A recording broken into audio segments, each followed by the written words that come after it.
Hello learners, मैं doctor Naveen Tiwari school of computing graphic era hill university Bhimtal campus में associate professor के पद में कार्यरत हूँ।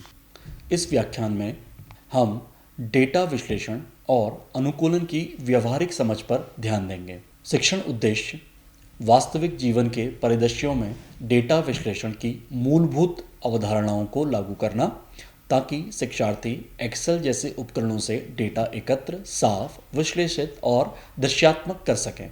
डेटा सफाई वह प्रक्रिया है जिसमें डेटा में मौजूद त्रुटियां, अशुद्धियां, डुप्लीकेट, मिसिंग वैल्यू और असंगत प्रारूप की पहचान की जाती है और उन्हें सुधारा या हटाया जाता है, ताकि विश्लेषण में सटीकता और विश्वसनीयता बनी रहे। डेटा सफाई की तकनीकें: गायब डेटा को हटाना या अनुमान लगाकर भरना, डेटा के प्रारूप को एक रूप बनाना जैसे दिनांक या टेक्स्ट, पूर्व निर्धारित नियमों या सूचियों से मिलान करना, असामान्य मान को पहचानना और हटाना, अवांछित स्पेस या खाली स्थान को हटाना। डेटा रूपांतरण या डेटा ट्रांसफॉर्मेशन। डेटा रूपांतरण वह प्रक्रिया है जिसमें डेटा को उसके मूल स्वरूप से किसी विश्लेषण योग्य और उपयुक्त संरचना, फॉर्मेट या प्रकार में बदला जाता है। उदाहरण के लिए डेट फॉर्मेट। एक डेट फॉर्मेट हमें दिया गया है 31/12/2024। इसे हमें बदलना है 2024-12-31 में। या फिर मेल और फीमेल को हमें 1 और 0 या 0 और 1 में बदलना है। डेटा का दृश्य रूपांतरण या डेटा विजुअलाइजेशन। डेटा दृश्य रूपांतरण वह प्रक्रिया है जिसमें डेटा को चित्र, चार्ट, ग्राफ, मानचित्र या डैशबोर्ड के रूप में प्रस्तुत किया जाता है, ताकि उसकी व्याख्या, पैटर्न पहचान और निर्णय लेना आसान हो सके।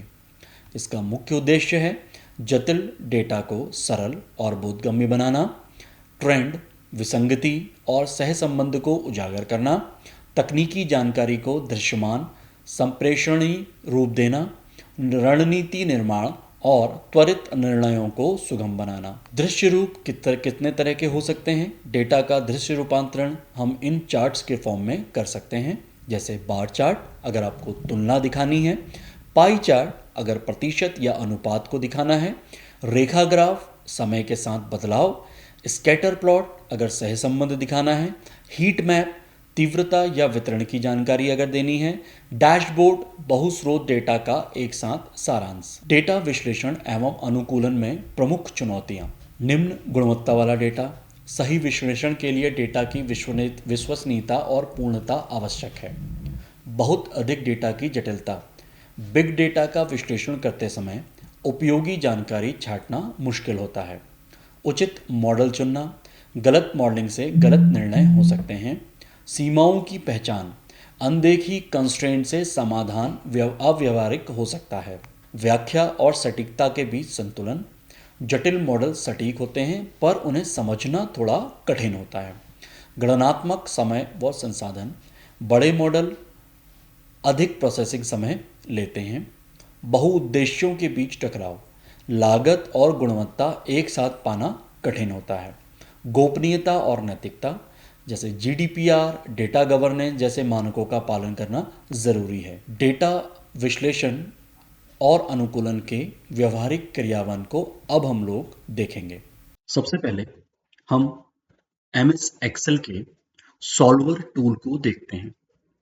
सॉल्वर टूल को देखने के लिए आप डेटा में जाइए और इस डेटा फील्ड में सबसे आखिर में देखिए, यहाँ पे सॉल्वर है।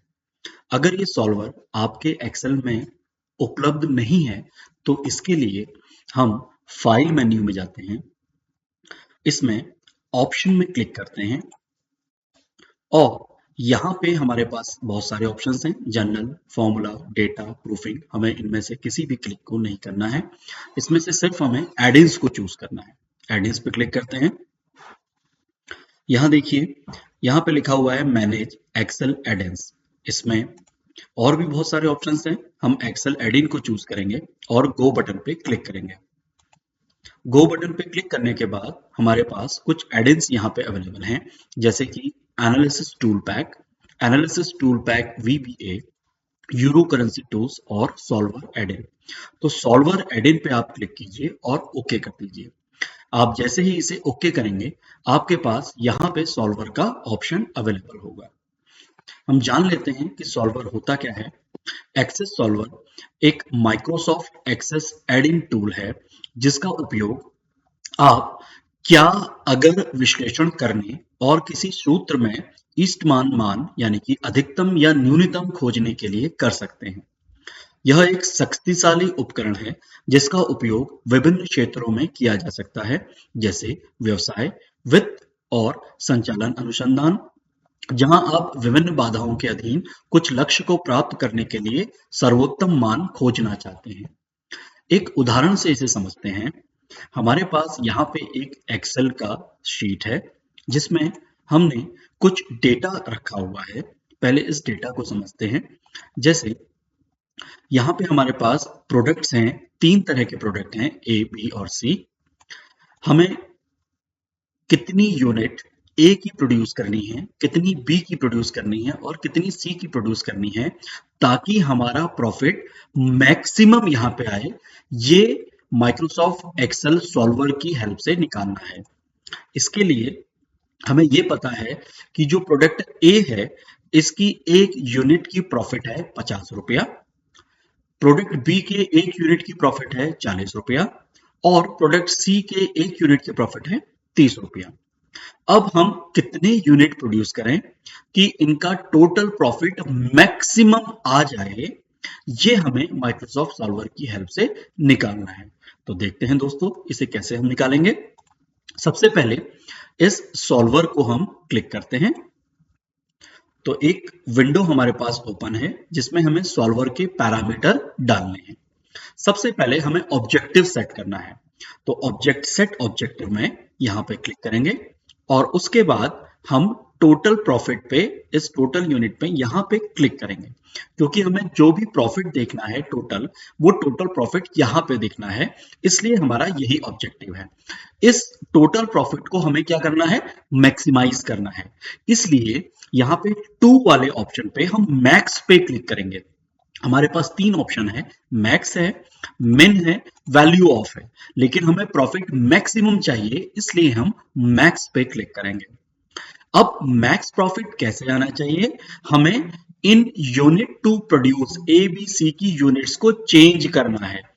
इन चेंज करने के लिए हमें क्या करना है, बाय चेंजिंग वेरिएबल सेल पे क्लिक करेंगे और यहाँ पे इन तीनों यूनिट्स को सेलेक्ट कर लेंगे। तो हमने इन तीनों सेल्स को सेलेक्ट कर लिया कि हमें ये वेरिएबल्स को चेंज करना है।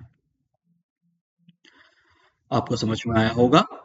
अब हमें क्या करना है, यहां पे कुछ कंस्ट्रेंट लगाने हैं, यानी कि कुछ कंडीशंस हमारे पास हैं। क्या कंडीशंस हैं, मैंने यहाँ पे पहले से ही लिखी हुई हैं, आप इनको समझ लीजिए। पहली कंडीशन है कि प्रोडक्ट ए हमारा, उसकी जो प्रोडक्ट ए की जो यूनिट्स हैं वो 10 से ज्यादा होनी चाहिए, बी की यूनिट्स 20 से ज्यादा होनी चाहिए, सी की यूनिट्स 15 से ज्यादा होनी चाहिए, लेकिन इन तीनों की टोटल यूनिट 100 से कम होनी चाहिए या 100 के बराबर होनी चाहिए। तो ये सारी कंडीशंस हम यहाँ पे अप्लाई करेंगे। कैसे अप्लाई करेंगे देखते हैं। यहाँ पे देखिए, सब्जेक्ट टू द कंस्ट्रेंट्स में ऐड बटन पे क्लिक कीजिए और यहाँ पे पहला कंस्ट्रेंट ऐड करते हैं। पहला कंस्ट्रेंट ए के लिए है, तो इस पे क्लिक करते हैं और कंस्ट्रेंट हमारा है कि इसकी value greater than equals to होनी चाहिए 10, यानी कि 10 से बड़ी या 10 के बराबर होनी चाहिए। ऐड कर लीजिए। दूसरा कंस्ट्रेंट है बी के लिए, इसकी वैल्यू भी ग्रेटर देन इक्वल्स टू 20 होनी चाहिए, इसको भी ऐड कर लेते हैं। तीसरा है सी के लिए, इसकी value greater than equals to 15 होनी चाहिए, इसे भी ऐड कर लेते हैं। और टोटल यूनिट जो हमारी हैं ये वाली, ये होनी चाहिए less than equals to 100। Okay, देखिए ये सारे के सारे कंस्ट्रेंट, हमारे चारों कंस्ट्रेंट यहाँ पे ऐड हो गए हैं। अब हमें क्या करना है, यहाँ पे सॉल्विंग मेथड चूज करना है। हमारे पास तीन तरह के सॉल्विंग मेथड्स हैं, जीआरजी, नॉन लीनियर, सिंप्लेक्स और इवोल्यूशनरी। अभी के लिए हम सिंप्लेक्स यहाँ पे जो सॉल्विंग मेथड है उसे हम सिलेक्ट करेंगे और इस प्रॉब्लम को सॉल्व करने के लिए कहेंगे। जैसे ही हम सॉल्व पे क्लिक करेंगे, देखिए हमारा जो एक्सेल की शीट थी उस पर डेटा ऑटोमेटिकली फिल हो गया है और यहाँ पे ये कह रहा है कि क्या आपको ये सॉल्यूशन कीप करना है, हमें रखना है, और हम इसे ओके कर देते हैं। जैसे ही आप ओके करेंगे तो देखिए हमारे पास प्रोडक्ट ए की 80 यूनिट हमें प्रोड्यूस करनी पड़ेंगी, बी की 20 यूनिट प्रोड्यूस करेंगे, सी की 15 यूनिट प्रोड्यूस करेंगे, तो हमारा जो प्रॉफिट है वो मैक्सिमम होगा और वो मैक्सिमम प्रॉफिट है 4800। तो एक्सेल सॉल्वर हमें इस तरह के सॉल्यूशंस को प्रोवाइड करता है जिससे हम मैक्सिमम और मिनिमम सॉल्यूशन यहां पे प्रोवाइड कर सकते हैं। तो आइए दोस्तों, अब हम अगले चरण की तरफ बढ़ते हैं। हमारे पास एक एक्सेल की शीट में कुछ डेटा है जिसमें छात्रों के नाम, उनके क्रमांक, गणित में उनके नंबर्स, विज्ञान में नंबर्स और अंग्रेजी में नंबर दिए हुए हैं। हमें इन नंबर्स की हेल्प से, इस शीट की हेल्प से यहाँ पे मीन, मीडियन और मोड कैलकुलेट करना है। देखते हैं कैसे कैलकुलेट करते हैं। सबसे पहले अब हम एक्सेल की दूसरी वर्कशीट में वर्क कर रहे हैं और इस शीट में हमारे पास कुछ डेटा है। यह डेटा कुछ छात्रों का डेटा है जिसमें छात्रों के क्रमांक, छात्रों के नाम, छात्रों के गणित में उपलब्ध नंबर, विज्ञान में उपलब्ध नंबर और अंग्रेजी में उपलब्ध नंबर यहाँ पे दिए गए हैं। इन नंबर्स के हिसाब से हमें यहाँ पे मीन, मीडियन और मोड कैलकुलेट करना है। तो सबसे पहले देखते हैं कि मीन कैसे कैलकुलेट करते हैं। मीन कैलकुलेट करने के लिए हम यहाँ पे एक फॉर्मूला यूज करेंगे और एक्सेल में फॉर्मूलेस को यूज करने के लिए हम लोग क्या करते हैं, हम लोग इक्वल्स टू का साइन यूज करते हैं और उसके बाद फॉर्मूला लिखते हैं। तो हमारे पास मीन का जो फॉर्मूला एक्सेल में उपलब्ध है उसका नाम है एवरेज। ये रहा एवरेज। अब ये देखते हैं कि किस तरह से हम चार्ट के फॉर्मेट में डेटा को विजुलाइज करेंगे या परिभाषित करेंगे। जैसे कि हमारे पास एक्सेल में ये डेटा दिया हुआ है जिसमें प्रोडक्ट्स के नाम हैं और उन प्रोडक्ट्स की सेल्स दी हुई है कि कौन सा प्रोडक्ट कितना बिका है। तो इसे हमें विजुलाइज करना है एक ग्राफ के फॉर्मेट में या चार्ट के फॉर्मेट में। तो इसके लिए इस डेटा को हम सेलेक्ट करेंगे, उसके बाद इंसर्ट में जाएंगे। यहाँ पे देखिए बहुत सारे चार्ट्स अवेलेबल हैं। इस बटन पे क्लिक करेंगे, रिकमेंडेड चार्ट्स में क्लिक करते हैं और सबसे पहले हम देखते हैं बार चार्ट। बहुत सारे चार्ट्स यहाँ पे अवेलेबल हैं, column chart, line, pie, bar, area, X Y, map, stock and so on. हम बार चार्ट देखेंगे, क्लिक करते हैं इस पे बार चार्ट पे। इसमें से जो भी आपको पसंद आ रहा है, एक सिंगल कलर में है, एक मल्टीपल कलर में है, तो जो भी आपको पसंद आ रहा है आप उसको सिलेक्ट कर लीजिए। हम इसको सिलेक्ट कर लेते हैं, ओके।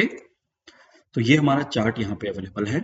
आप इस चार्ट में देख सकते हैं कि कितनी आसानी से इसको समझा जा सकता है। इसमें सेल्स दी गई हैं इस तरफ और ये दिए गए हैं सेल्स कितनी हुई है। तो देखिए अगर हम इसमें देखें तो प्रोडक्ट बी जो है वो ऑरेंज कलर से दिखाई दे रहा है। तो ऑरेंज कलर की जो सेल्स हैं वो 40,000 है। आप एक्सेल की शीट में देख सकते हैं 40,000 है। तो यहाँ पे 40,000 तक ही इस बार को यहाँ पे लगाया गया है। आप चाहें तो इस चार्ट का टाइटल यहाँ से चेंज कर सकते हैं। धन्यवाद।